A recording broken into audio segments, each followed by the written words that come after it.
ডাল ভেজানো এবং ডাল বাটাবাটি ঝামেলা ছাড়া যারা খুব সহজে মুচমুচে এই পেঁয়াজগুলো খেতে চান তাদের জন্য খুব সহজে একটি সমাধান হচ্ছে রেডি পেঁয়াজু মিক্স। আসসালামু আলাইকুম, welcome to purple cooking and craft. আজকে আমি দেখাবো খুব সহজেই কিভাবে আমরা পেঁয়াজু মিক্স বানিয়ে পুরো রমজান মাস জুড়ে সংরক্ষণ করে রাখতে পারবো। একদিন কষ্ট করে পেঁয়াজু মিক্সটি বানালে পরবর্তীতে আপনাকে আর কষ্ট করে ডাল বাটাবাটি ঝামেলা যেতে হবে না। তার জন্য আমাদের এখানে কয়েক ধরনের ডাল লাগবে। আমি এখানে নিয়ে নিলাম মুগ ডাল, মসুর ডাল, খেসারি ডাল এবং বুটের ডাল। সবগুলোই আমি 1/4 কাপের মতো নিয়ে নিয়েছি। শুধু মসুর ডালটা নিয়েছি 1/2 কাপের মতো। মসুর ডালটা বেশি দিলে পেঁয়াজুটা একটু বেশি টেস্টি হয়। এখন এখানে আমি দিয়ে দিব আতপ চাল 1/4 কাপের মতো। আপনি যদি এখানে চালটা মিক্সড করেন তাহলে কিন্তু পরবর্তীতে পেঁয়াজুর সাথে আর চাল বাটা বা চালের গুঁড়ো মিক্স করার কোনো ঝামেলা থাকবে না। তবে যদি আপনারা চান যে এত কিছু মিক্স করবেন না তাহলে শুধুমাত্র যে কোনো 2-3 ধরনের ডাল দিয়েও আপনারা করতে পারেন। এখন আমি সবগুলো ডাল ভালো মতো একটু মিক্স করে নিব। মিক্স করা হয়ে গেলে এগুলোকে আমি 3-4 বারের মতো পানি পরিবর্তন করে নিব। সবশেষে যখন এরকম স্বচ্ছ একটা পানির কালার চলে আসবে তখনই বুঝে নিতে হবে যে এটা ভালো মতো পরিষ্কার হয়ে গিয়েছে। এখন আমি এটা একটা ট্রেতে বিছিয়ে নিব এবং রোদে শুকাতে দিয়ে দিব 3 থেকে 4 ঘন্টার জন্য। কড়া রোদে 3-4 ঘন্টা এটা শুকালে খুব কুড়কুড়ে এবং মুচমুচে হয়ে যাবে। এখন এটাকে ব্লেন্ড করে নেওয়ার পালা। আমি কড়া রোদে এটাকে ভালো মতো শুকিয়ে নিয়েছি। তবে যদি আপনার বাসায় রোদ না থাকে চাইলে আপনি চুলাতেও সামান্য একটু ভেজে নিতে পারেন। চুলাটা কম হিটে রেখে ভাজতে হবে যাতে আবার ডালগুলো পুড়ে না যায়। এখন এই ডালগুলো ব্লেন্ড করে নেওয়ার পালা। আমি এখান থেকে অর্ধেকের মতো ডাল নিয়ে নিলাম, বাকি অর্ধেক আবার পরে নিয়ে নিব। তো ডালগুলো কিন্তু একদম পুরোপুরি ব্লেন্ড করে ফেলে হবে না, একটু আধা ভাঙ্গা অবস্থায় রেখে দিতে হবে। দেখতেই পাচ্ছেন ভিডিওতে যে আমি কিভাবে করেছি।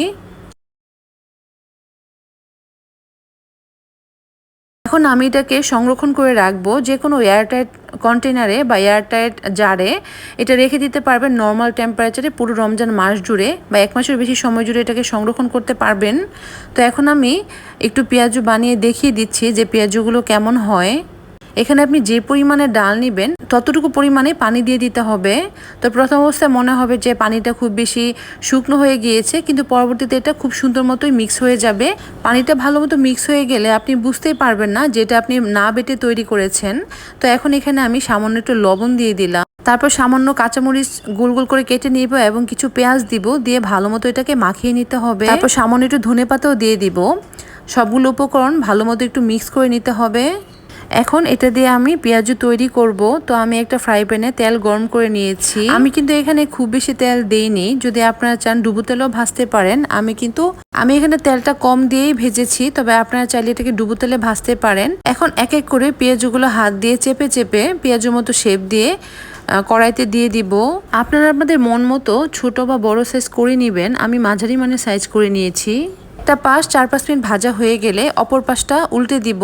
4-5 মিনিট ভাজলেই এনাফ। তো একটা পাশে যখন গোল্ডেন ব্রাউন কালার হয়ে যাবে তখন আমি পেঁয়াজুটা একটু উল্টে দিব অপর পাশটা হওয়ার জন্য। এভাবে বেশ কিছুক্ষণ ভাজার পরে পেঁয়াজুটা পারফেক্টলি ভাজা হয়ে যাবে। তো আমি এখানে এক এক করে সবগুলো পেঁয়াজু দিয়ে দিলাম। ভাজা হয়ে গেলে এখন আমি পেঁয়াজুটা তুলে নিচ্ছি। দেখুন মাশাল্লাহ কত সুন্দর হয়েছে পেঁয়াজুগুলো, খেতেও খুবই ভালো হয়েছিল মাশাল্লাহ। বাহির থেকে খুবই ক্রিস্পি ক্রাঞ্চি, ভিতর থেকে সুস্বাদু আর নরম একটা পুর। আপনারা এটা সাউন্ডটা শুনলে বুঝতে পারবেন যে কতটা ক্রাঞ্চি হয়েছে মাশাআল্লাহ। এখন এখানে একটা ভেঙে দেখিয়ে দিচ্ছি যে ভিতরটা কেমন হয়েছে। পেঁয়াজু আমরা কম বেশি সবাই পারি, কিন্তু আমার মনে হয় যদি এভাবে আমরা পেঁয়াজুটা তৈরি করি তাহলে অনেকটাই আমাদের সময়ও বেঁচে যায় এবং আমাদের কাজটাও খুব বেশি সুবিধা হয়। তো কেমন লাগলো আমার এই আজকের পেঁয়াজু মিক্সটা? যদি আমার ভিডিওটা ভালো লাগে তাহলে একটা লাইক করে দিবেন। ফেসবুক পেজ থেকে দেখে থাকলে আমার পেজটাকে ফলো দিবেন। ইউটিউব চ্যানেল থেকে দেখে থাকলে সাবস্ক্রাইব করবেন। সবাই ভালো থাকবেন, সবাই সবার জন্য দোয়া করবেন। আল্লাহ হাফেজ।